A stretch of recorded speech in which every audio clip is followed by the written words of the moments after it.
Hi, everyone. Welcome to Amy's Knit Lab. This is our second episode that we're filming for my YouTube channel. Amy's Knit Lab will feature my knit nights that I used to do like for worsted book. And now we are doing knitting during the day, I guess, right, Julia? This is not knit night anymore. Knit afternoon, knit morning, it's knitting time every time, all the time. I'm joined with my co-host and also my communications assistant here at Aimée, Julia Taylor. Hi. And today's guests are Maaike van Geijn, the designer of Wervel from Neons and Neutrals, and Julia Wilkens, who is the designer of Punked.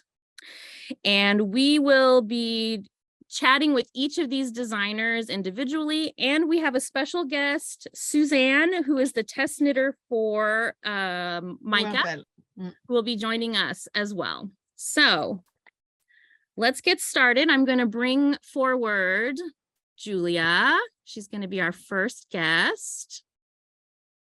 There we go. You know, it's so funny. I feel like I've used Zoom so much, but every time I log in, it's like new all over again. It is. So this is Julia Wilkens, who is the designer of the Punked shawl, which you can see right here and right here. Let me hold up the swatches so that you guys can get a little close-up of the idea of what Julia's shawl looks like. So this is we are calling this one the original light from the book. And then we have the original dark version. There we go. So, Julia, can you please tell us a little bit about yourself? Maybe a little introduction, who taught you to knit and where you're from? Okay. Okay, my name is Julia and I am I grew up in Germany, in the middle of Germany. And then some 20 years ago, I moved to Amsterdam because of my husband. And we live in Amsterdam in the city center, and we have a son. And I've always been as long as I remember, I've been knitting. So, you know, you sent me the questions, like if you ask me when I started to knit or who taught me, I couldn't even imagine, because I think it's in Germany at that time. I was born in the 70s, and at that time, really everybody knitted. Knitting magazines were really huge, and my mother is a big crafter, so I think she probably taught me to knit. And the first knitting project that I remember is a little sock that I made, and I only made one of them because then I gave up. But it was a really cute little, it was like a tennis sock, you know, in white cotton. And it was on a vacation, and the mother of a friend, she taught us how to make little bubbles and little lace details. And I think that was our fun holiday project. And I think that's also how I always see knitting, as it's always my fun moment of the day. Like I usually, for myself, I knit in the evenings, and already knowing that I will be knitting in the evening gives me such a feeling of relaxation. Yeah, you know, already only the knowledge that I can sit down and knit totally relaxes me, and I think that's just really great. Yeah. And so I always take care, because I think it was in 2017, I started to design or to publish patterns. And I also worked in a yarn store at the time. So knitting was really, my life was all about knitting. But I made the decision that the most important thing is that knitting remains fun. So that I'll never put myself under too much pressure, or that I watch out what kind of pressures I accept and what I reject. So I really look out that knitting remains my fun island that I can always return to, because it's really important for me to I'll be able to sit back and have a moment for myself. I totally agree. I feel the same way about dyeing too. It needs to stay fun and something that I enjoy to continue doing. And it's the same for me for knitting too. So you said that you started designing in 2017. I think so, yeah. Yeah. I don't know if I think I hadn't met you yet. We met after that, I think, or maybe that year. Oh yeah, sure. We met after that. Yeah. Because I think we met during a yarn fair. Yes. And yeah, I think it was around that time.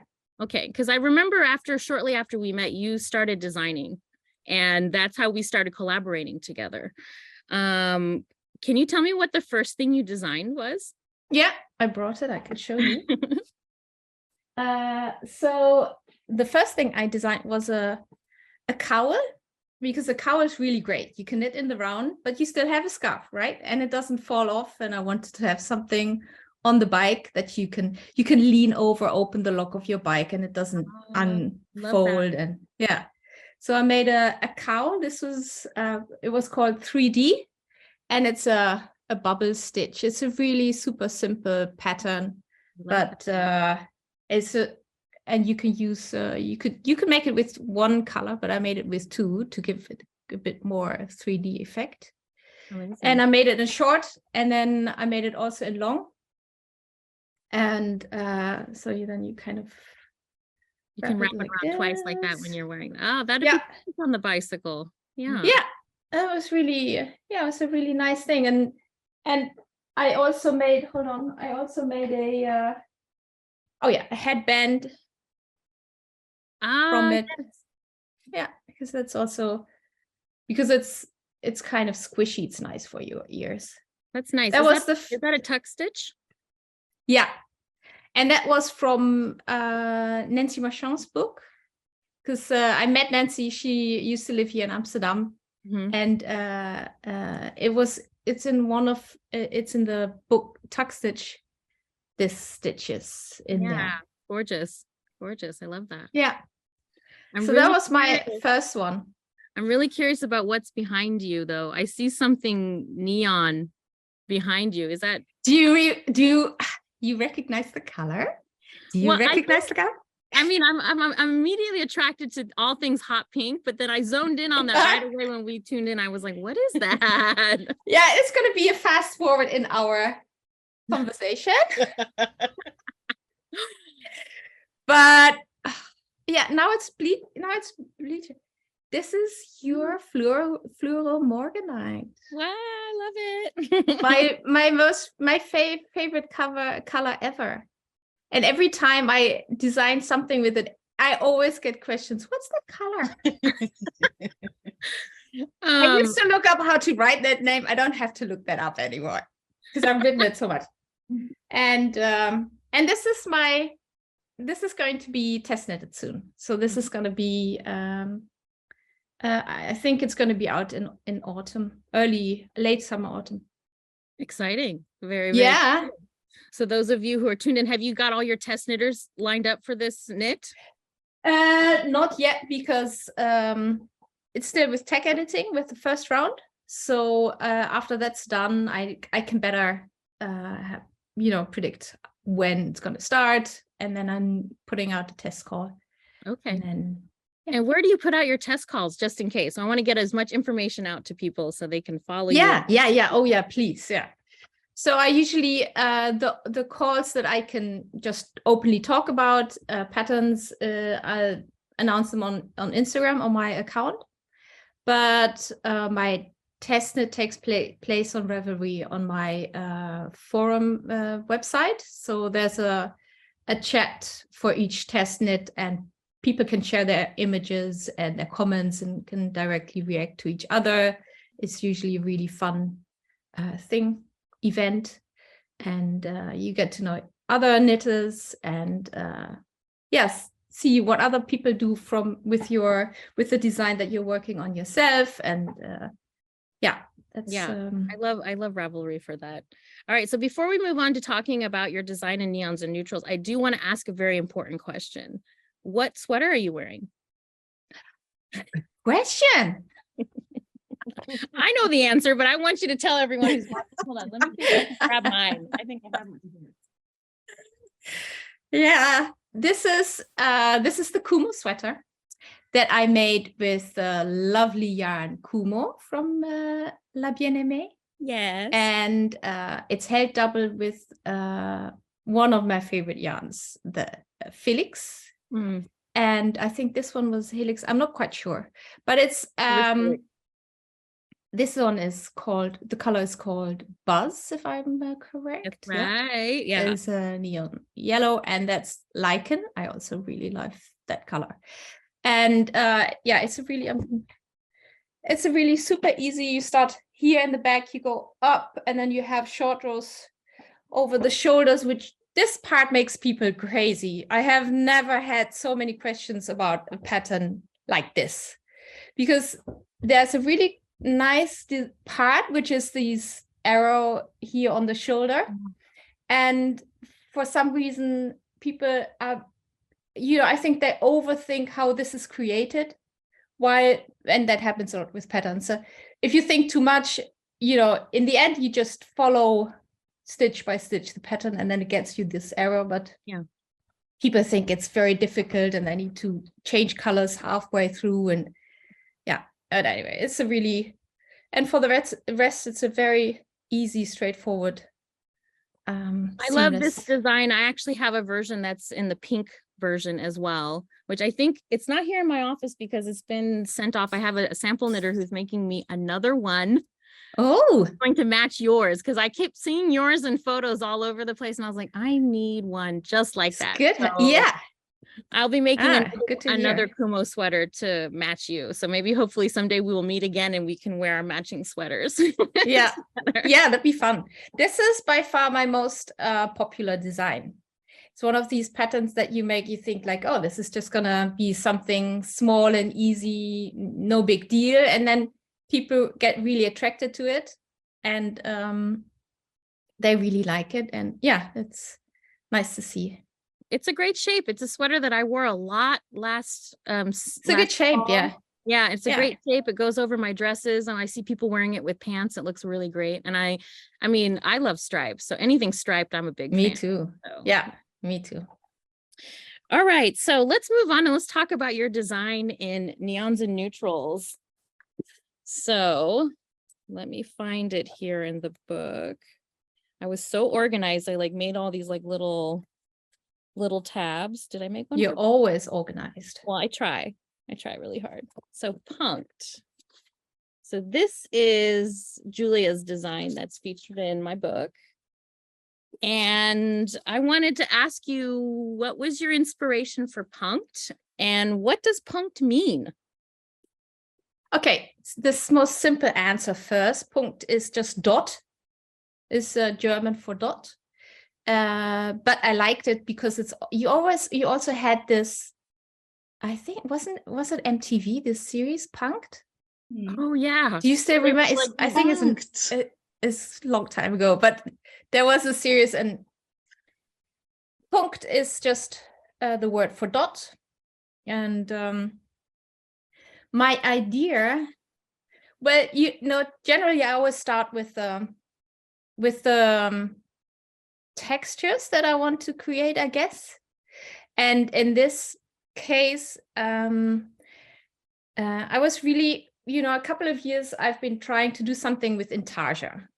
And I was really fascinated because here in the Netherlands, you see all these vintage intarsia sweaters coming up, and they look gorgeous, and I wanted to do something with it, but somehow I felt like reknitting a 70s sweaters nowadays didn't really give me, it's fun, it looks cool, but it's not fun recreating. I wanted to do something different. And I wasn't really great in intarsia yet. It was always getting, it was getting a bit messy. And then I started to experiment with, if you hold strands double, or if you just join a strand to an existing strand that you're already holding for a couple of stitches, then the whole technique gets really simple. because you're just picking up and dropping yarn, an extra strand. And especially if you only have one dot a row, it's really very easily graspable, and it's intuitive, and it's relaxing. And I think the biggest challenge with this pattern was creating the perfect round.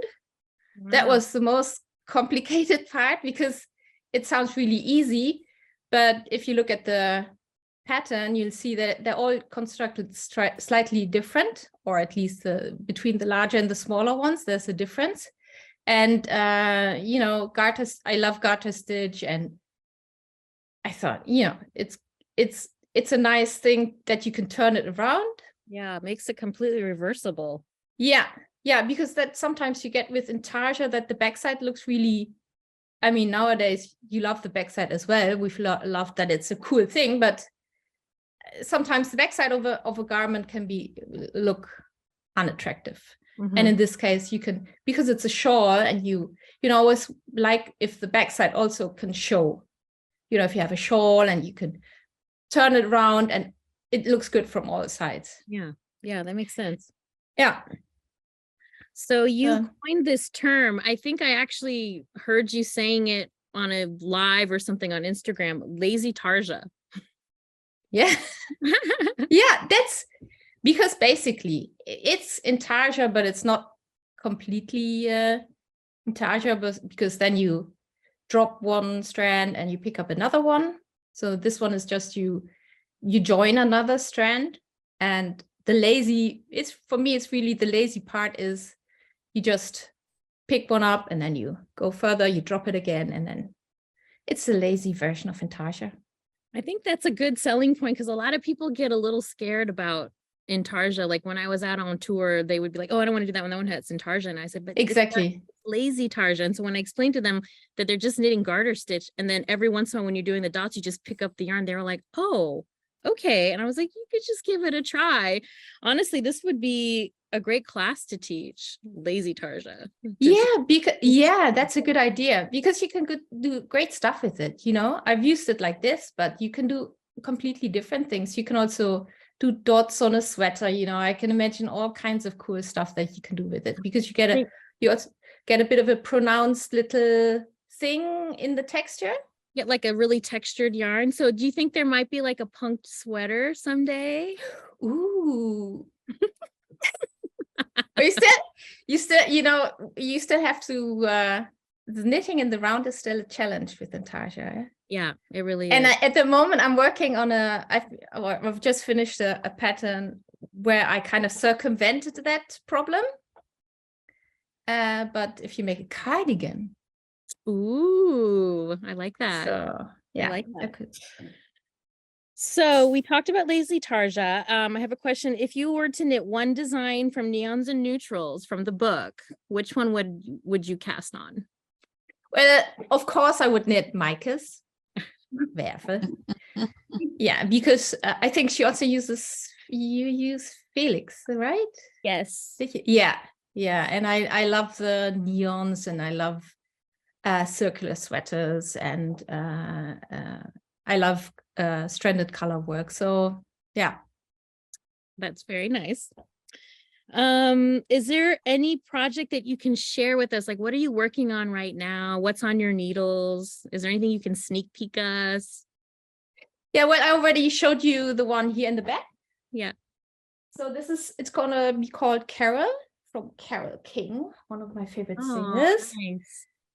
And it's going to be in two versions, because I started re-knitting it, and then I thought, like, oh god, that's so boring, let's do something completely different. So then I had to make two patterns in one.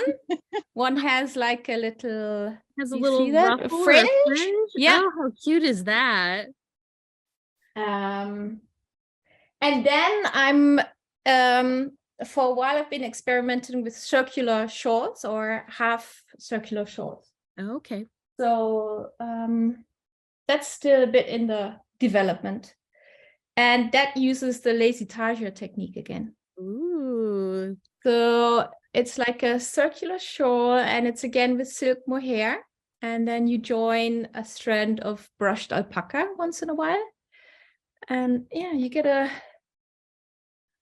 That's you get adorable. a little. I still have to think about the ending. I think it needs a bit of a little something. A little something at the edge. Yeah. So that I'm working on then. And then there's some fun things that are coming up that I cannot talk about yet, but that I hope will come out soon. So that's amazing. I saw that you knit a mini punked or something on Instagram. Can you tell us about that? Because I had somebody write to me and asked about that. Like, how do you do that? And I was like, I don't know how she did it. And can write to the designer. So I thought maybe you could like spill the secrets on making a mini punked. Well, the mini punked is just a punked, and then you stop earlier. So you just follow the pattern until you have the size that you like. And because it's a warped triangle, one edge of the triangle is really elongated. And what I did is I used about 25 grams of silk mohair, and that gave me enough length that I could easily tie it in the front. Mm-hmm. And then I just cast off with the Aliquot edge that I have in the pattern. So it's basically the same pattern, but you stop earlier. Okay, that's awesome. All right, last question. Where can we find you online? Okay, I have a website, juliawilkensdesigns.com. And of course, I have a Ravelry page with all my patterns. And on Ravelry, I'm Julia Wilkens. And on Instagram, I'm Wilkens_Julia. Great. Thank you, Julia. This was fun chatting with you and catching up. Mm-hmm. All right, we're going to bring forward Maaike. So here we go. There you are. Hi. Hi. Hello. I love your scarf. Yeah, it's all. I was thinking while Julia was talking. It's, I think, kind of fleur morganite. Yes, it definitely has fleur morganite vibes. Yeah. So let me introduce you. This is Maaike. Pronounce your last name for me, because I know I'm not pronouncing it correctly. I can tell you nobody is, also not in the Netherlands. It's just a really difficult name. It's called, my name is Maaike van Geijn. Okay. Well, this is Maaike van Geijn, and she is the designer of, and I know I pronounce Wervel wrong too. I pronounce it like an American. I say Wervel, or I say it like in French, Wervel. It's all fine. I liked it. It can be pronounced in different ways. How do you pronounce Wervel? Wervel. Okay. Wervel. Okay. Wervel. Okay. Very nice. Well, welcome to Amy's Knit Lab. Could you please introduce yourself and tell us a little bit about yourself and maybe who taught you to knit? Yes. Well, my name is Maaike. I grew up partly in the Netherlands and partly in the United States because my father, he's not anymore, but he used to be a doctor. So we moved there for his work, and I lived there for a few years, and then we went back. And then I was on main school here in the Netherlands, but I did some years of conservatory for dancing. Yes. And then I moved to normal school, but still I had some kind of artistic, desires. So I went to art school, to fashion academy, because I wanted to make theater costumes. And then I started that, and the first year was really great. We made big kind of monumental pieces, and it was very free and autonomous. And then the next year, it suddenly became very technical and a bit industry orientated. And I was totally like, no, this is not what I'm going to do. So I switched to university and did theater studies and thought I will make my own way. But then in the end, I ended up as a curator in theater and as a writer and as a critic. And I also worked for the Van Gogh Museum, organized Friday nights with all kinds of music and fashion shows and all kinds of things. So I did that for 20 years, something like that. Very busy life, working 60 hours a week. Didn't knit at all, but I did learn to knit from my grandma. And she was, we called her Kleine Oma, which is little Oma in English, because she was very small because she had rheumatic. So she was, my other grandma was big and she was extra small because of that. And I think now that maybe she also knitted for exercise actually, because also when it got really bad, she kept on knitting and made a lot of mistakes, but she just persevered in knitting. So that was very cool to see. And she also told me all stories during the knitting about her youth. And it was really a lovely moment. So it stayed with me. She just learned me the basics, knit, purl, cast on, cast off. I couldn't do anything else, but it stayed with me as something precious. And then for 20 years, I didn't knit at all. I knitted a bit of machine knitting on the Fashion Academy. And then, well, my theater career suddenly stopped because I had an accident and I couldn't do that work anymore. So I had to take a big pause, and working 60 hours a week, that was kind of strange. And my mind was, of course, still very active, but my body couldn't do that. So I started knitting again and was really caught by it this time. I started with blankets for my daughter when I was pregnant with her, just simple blankets. And when I dropped a stitch, I didn't even know how to solve that. That was how far my knitting was. So that's about 10 years ago. But then it completely caught me, and I did some workshops with Stephen West and with Laurette Carman in Amsterdam and with Felicity Ford. And I had time suddenly because I couldn't work. So I dove into it, looked everything up on the internet, knitted everything I could get and just learned myself, and then started also test knitting, which learned me a lot. So it's actually something quite more recent for me. Okay, that's impressive. What was your first design? So as a designer, like, what was the first design you put out? Well, for years, I made designs for my family, and actually, to be honest, I never knit a pattern as it is. I always change things because I'm a bit stubborn. I think a lot of knitters do that. I do that too. But I designed just for a few years. I have 3 designs published now, so I'm really new kid on the block. My first one, they came a bit together. I had this year of barrettes, and it's not because I like barrette. Do I say barrettes? How do you say it in English? In French, beret. Yes, not because it's I like them, but the main reason is because it's a nice canvas. It's a bit like a circular yoke, actually, only a bit smaller and a bit less complicated. So I started, this was a design for Kate Davies. She has a beautiful project called My Place. So it was, I don't know if it shows well. It's about the sea. It's called Kelp. Sea, there's green in it for the kelp. It was a story about how I ended up in school, but also to do with the accident. And I made this, and actually this one for Lena, for 52 weeks of easy knits, came from that. It's like a simple version of that one. Here, and I made all other color work, but I won't. I have them upstairs. I don't have them here. So I made all color work barrettes for a year and just played with color work and learned a lot about color work in different materials, colors, different motifs. So that were my first designs. A bit of practice before making a yoked sweater, which is kind of scary, right? Well, I kind of put it together. I didn't realize that making like a colorwork beret is kind of like making a miniature version of a colorwork yoke sweater. And that's great. For Neons and Neutrals, I made a submission call for designs, and your design came in, and it was one that when it came in, it made me stop in my tracks when I looked at it. Julia remembers, because I was looking at it and I was reading it and I was like, Julia, look at this design.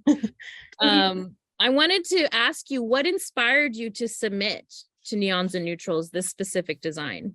Yes, well, first of all, I had been following La Bien Aimée, and I like, I like your profile and how you work and how you I think you're always kind of on the edge of new things. So when I saw this submission, it was called mixing bases at that time, and I remember in the text there was mixing bases or mixing gauges.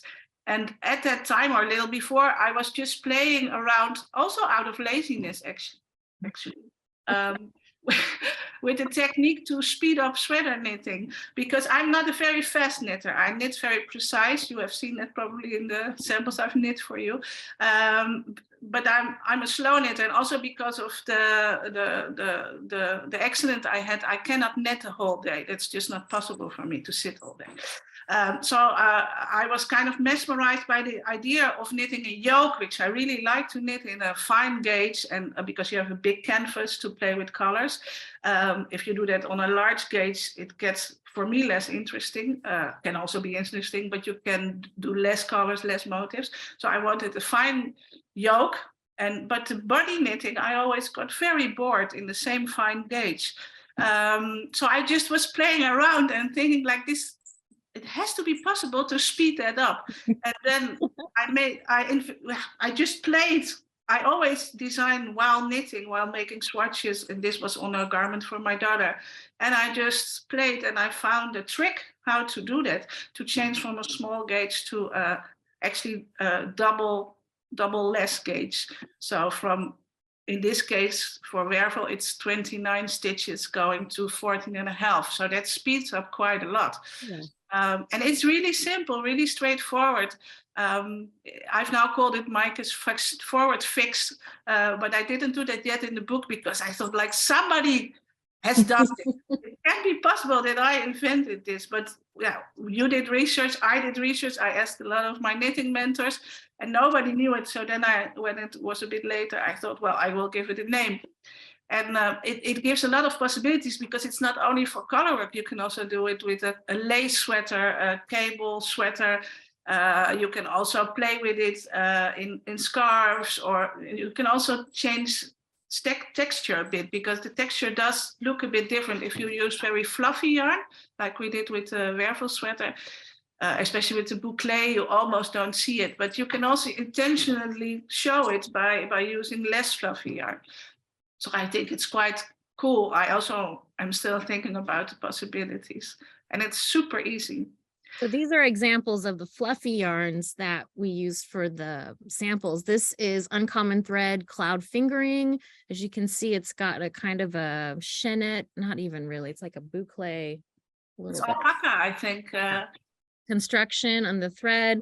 And then on the second sample, we used La Bien-Aimée Merino Boucle, which is a little mini baby boucle that I had spun for us with the intention of it being either held double or held with other yarns, and it works amazing. Yeah, you really don't. Yeah, when we were in the design process, the boucle came, and then I made this little swatch. It's like a mini wervel beginning. It's so cute. And I thought like, oh wow, that's so cool. So then we talked about doing the second sample in the boucle, which made me really happy. Yeah. So we talked about the fast forward fix technique. I just wanted to ask, like, was there any other inspiration for wervel? Definitely. Yeah, please talk to us about that. Yeah, first of all, the yarn. That's also always for me the starting point, the yarn. I don't design by drawing or I always start putting it on my needles and just play. And here you see the very, very, very beginning of wervel. I'm just playing with colors and, you know, like a very long mini swatch. I just knit and I get to know the yarn and its properties, how it works, and then the ideas arise, and color is definitely also my thing. So I asked Julia to send me mini balls, which was a lot of work for you. She sent me about 40 little balls of I think I sent you all our leftovers of like helix and felix, just all of the colors, so that you could experiment with everything, and you did. Yeah, it was so. It came. It was like for me like a candy box with yarn. But I do remember that actually the colors which we used for the neon version, I kind of immediately picked out. Yes. Yes. You Because made this palette really fast. I remember. Absolutely. Yeah. Yeah, because I was a bit looking in the meanwhile while you were preparing the yarn, and I was, well, bohus. The bohus knitting is one of my big inspirations. I think they made amazing things, and I also love that it is a totally female-owned, or it was a totally female-owned business, like yours, I think, right? Oh, we're not all women here. No, not all women, but it's owned by women. Or Well, not? it's owned by me and my husband, so. Okay, so it's mixed. But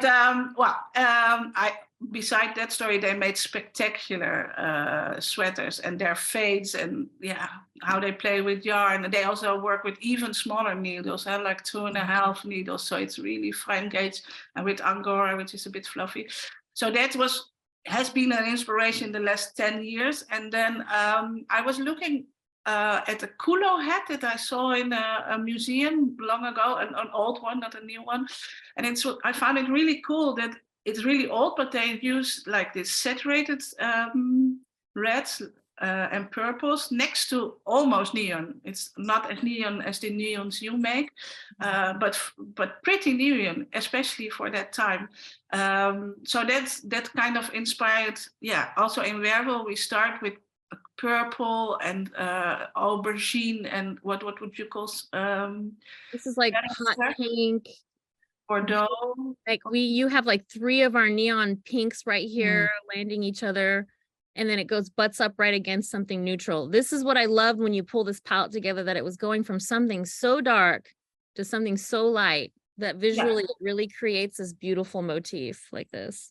Yeah, because I wanted it to light up like the bow sweaters do. So that's why I looked for something, but I didn't want it to be all fluor, because we talked about fluor, and then it just gets a bit too much when you use 10 colors. So I wanted to make a nice mix. So those were my main inspirations: the yarn, the technique, and the knitting traditions. That's wonderful. The second palette was one that I pulled colors together, and I remember working with you on this. So these beautiful swatches that I have were knit for me by Maaike. They are pieces of art. I can't even tell you, even the wrong side is so beautiful as well.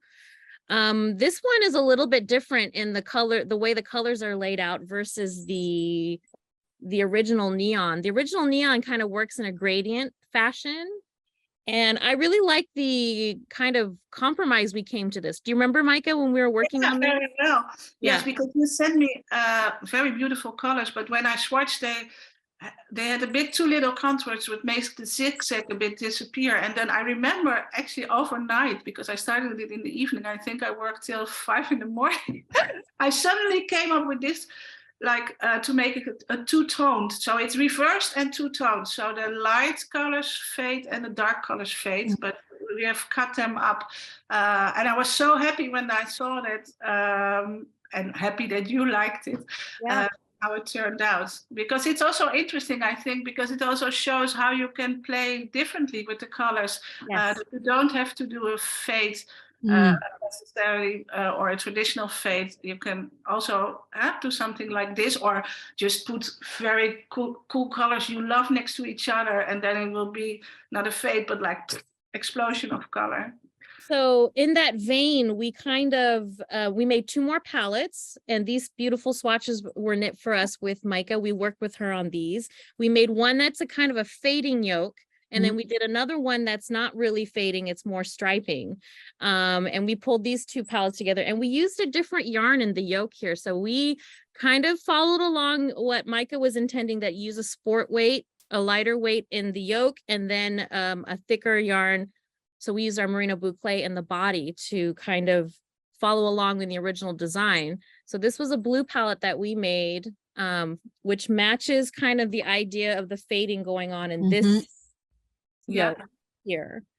Yes. And then we made another yoke just like this one, which is not necessarily fading, it's more striping, and it kind of matches this along the way. And I think it came out really nicely like this. It gives people options to kind of not think about fading, because a lot of people, when I talk to them, they're like, I don't want to fade, I want to do like very frank stripes. And this pattern really allows you to play around with that idea, and I really like that. Yeah, that's also what I wanted to be, to be versatile, that you don't, that you don't need the specific yarn. It's nice if you can do that, but that you also can play with your stash or with mini kits you once bought. Yeah, that was my idea, that it's for everybody. Oh, I love that. All right, so if you had to knit one design from Neons and Neutrals, which one would you knit? Which one would you cast on? It's so difficult, but because there's so many, I would like to knit Darta Punkt, but it would be Fidera, because I think that one allows you to play with color and mix colors, and that's just something I really, really like. And also you can play with the construction, which I also really, really like. So yeah, I like the version, the second version. I like them both, but the version with the pink and the gold. Yeah. Yeah, this is Videra, that's photographed from the book. And I had knit a second version in pink and yellow. There's so many options on here. You really just need 3 colors to pull it together. Well, I would love to see a Videra made by you and to see what colors you pull together. That would be exciting. When I have time. So speaking of time, sounds like you're busy. What do you have on the needles right now? Any exciting projects or sneak peeks that you can share with us? I have a lot of things on the needles, but they are all secret. So that's a bit it's for publications. There's some neon involved, some other things. But what I'm also knitting is a blue Wurvel. That's right. We've got a Wurvel cowl knit along happening. This is a bit similar, like the one like the ocean bundle in Merino Sport. But then in Helix and Felix, I made a swatch for this back, well, I think last year around this time in May. And my husband, he's like a blue Viking, and I thought this would look so cool on him. Or I put a swatch on his chest. That's what why I made the swatches so big, so you can put them on your chest and you can actually see. Yes, this is a great swatch, because a lot of people take the swatch and they pull it up and they say, does this look good on me? I'm actually really taken with this one. Yeah. Like, I need this. Yeah, that looks good on you. But the neutral also looks good on you, I think. Well, these are my dream Neons and Neutral palette. I mean, it's got Floor Morganite in here, all of my neutrals, and then I'm still into this color Clay right here at the bottom. Yeah, it's beautiful. I think it looks good on you, but the other one with the yellow also does. I would do a yellow body. So I was thinking that yoke with a yellow body would be really nice to wear this fall. So we'll see. Oh, I can't wait. Maaike, can you tell us where we can find you online so that we can follow your work? Yes. I'm for now, because I'm a new kid on the block, I'm on Instagram and Ravelry. I'm trying to make a website, but in the meanwhile, so busy with all the designs, of course, also because of neons and neutrals, a lot of new requests came in. But for now, I am on Ravelry, and my name there is also again difficult, Breielaar, which is something like knitterer. My daughter made it up. My husband, he's a birder, and then she said, "You are a knitterer, Breielaar." I was wondering what that meant. And I'm also on Instagram, Breielaar. Okay, we'll include all that information in the captions below. Well, thank you so much for joining us. We would love to bring forward your test knitter, Suzanne. So let me just pin her. There we go. Hi, Suzanne. Hi. Hi, Suzanne. I'm gonna let Julia take over this portion. Thank you so much for joining us today. So first question I'm gonna ask you is, please introduce yourself and tell us who taught you to knit. My name is Suzanne. I live near Amsterdam and I work in Amsterdam. I'm living here with my husband and my daughter and my dog. I work as an administrator at a school for 32 hours a week. And the other time is done housekeeping and being a family person and knitting a lot. My grandmother taught me to knit when I was 4 years old.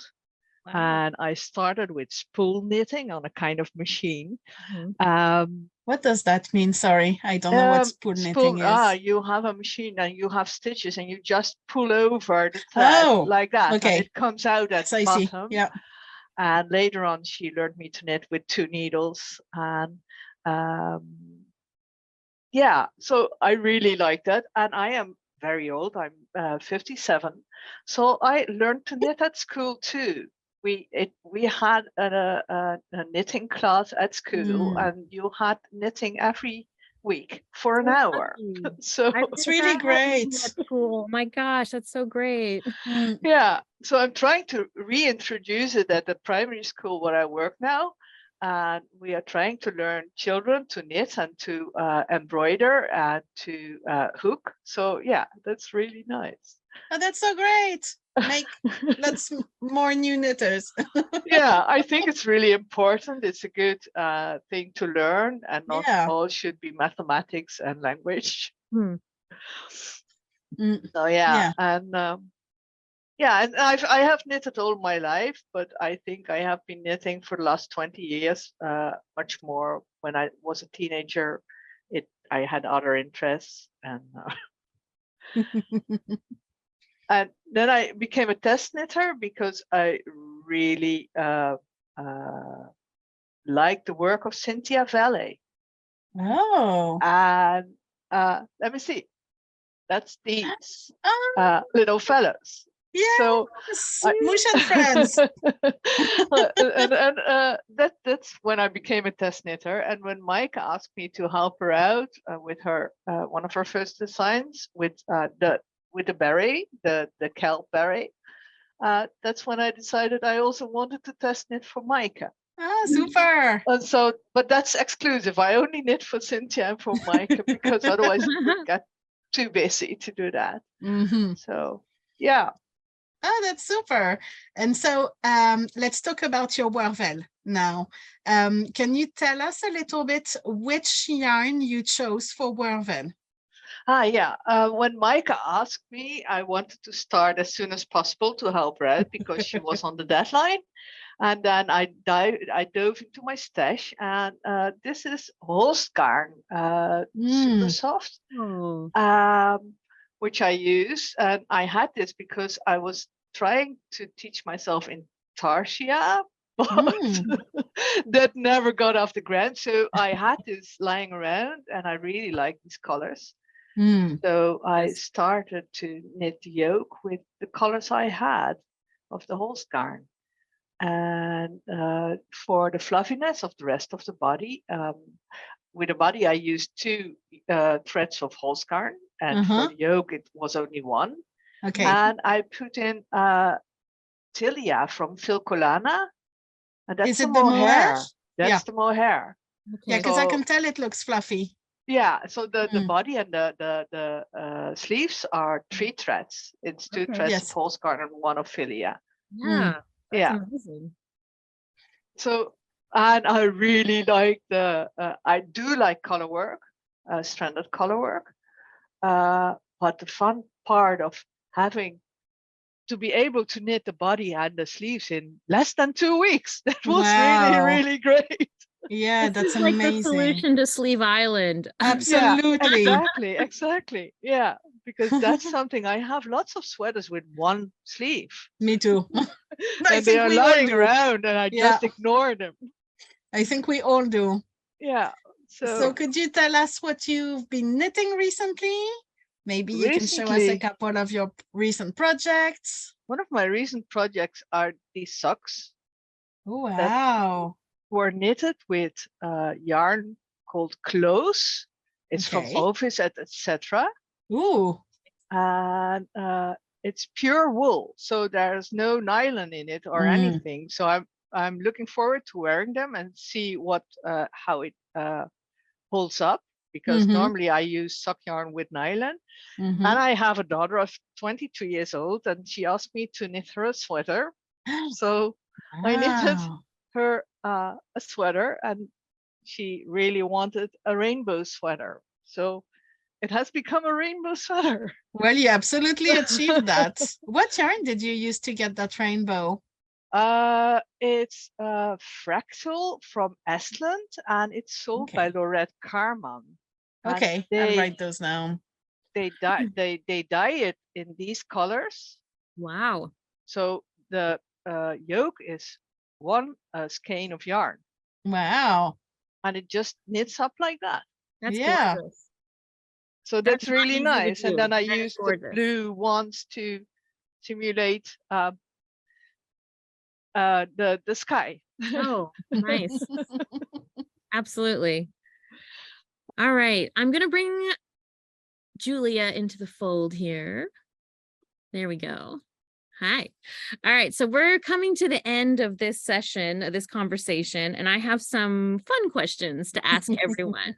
We will start with Julia and then go to Maaike, then Suzanne, and then Julia Taylor for this question. So question 1, what is your knitting superpower? Julia Wilkens? Yeah, I'm going to make myself really unpopular. So I think my superpower is just knitting fast. I know that people hate that. My good friend Matilda hates me saying that. You do need knit very fast. Yeah. Slow knitter. But you know, that's just because then you can unravel really quickly as well. And you don't think twice. You just say, okay, you know, we'll make that tomorrow. And I think that helps me a lot to get where I want to. Okay. That's fine. Maaike, what's your knitting superpower?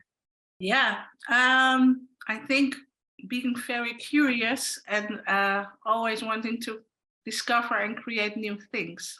I love that. That's awesome. All right, Suzanne, what's your knitting superpower? I can knit what I see. So if you have a very old sweater that's 40 years old, you don't have the pattern, you give me the sweater, I can reknit it for you. Oh, that's awesome. That is a true superpower. Yeah, absolutely.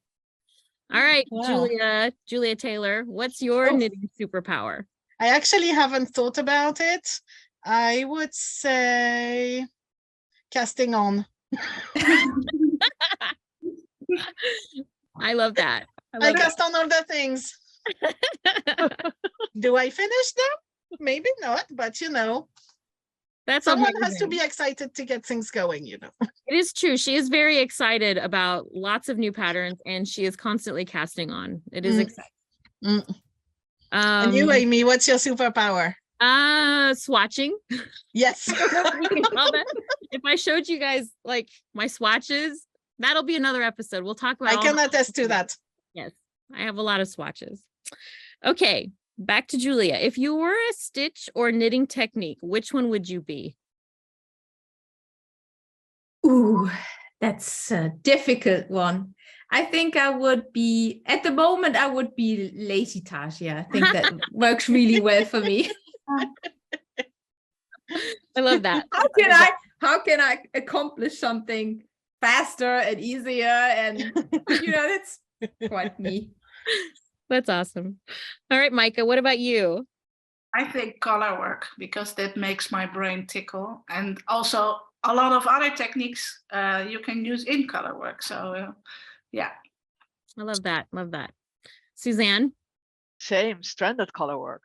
Oh, nice. Especially because you get the beautiful back. Yeah. Julia? Brioche. I think nothing gives me the same feeling as I do when I knit brioche. It is because it creates such a plump fabric. It's so squishy. The more, I don't know, the more the fabric grows, the more squishy it gets. And even when you block it, it gets a little bit flat, but then as soon as you wear it again, it just becomes all plump again. I don't know, nothing satisfies me more than brioche, I would say. Yeah. Yeah. What about you, Aimée? Mine changes on a daily basis, but right now it's intarsia. So I'm doing like a little intarsia thing right now. I'm just kind of free. There's no pattern. I'm just doing it on a whim. So I'm having a lot of fun doing this right now. So intarsia is my technique right now. So. All right. Well, we have come to the end of this conversation around neons and neutrals. I want to thank Julia and Maaike and Suzanne for joining us today. It was super fun. We will be putting this up on YouTube as a YouTube premiere. So we will announce that date later on. And this will probably, yeah, I think that we'll continue on with this format. It's been super great to catch up with these designers, and we look forward to creating more content for Amy's Knit Lab. Everybody have a great day. Thank you. Thank you. Bye-bye. Bye-bye. Bye.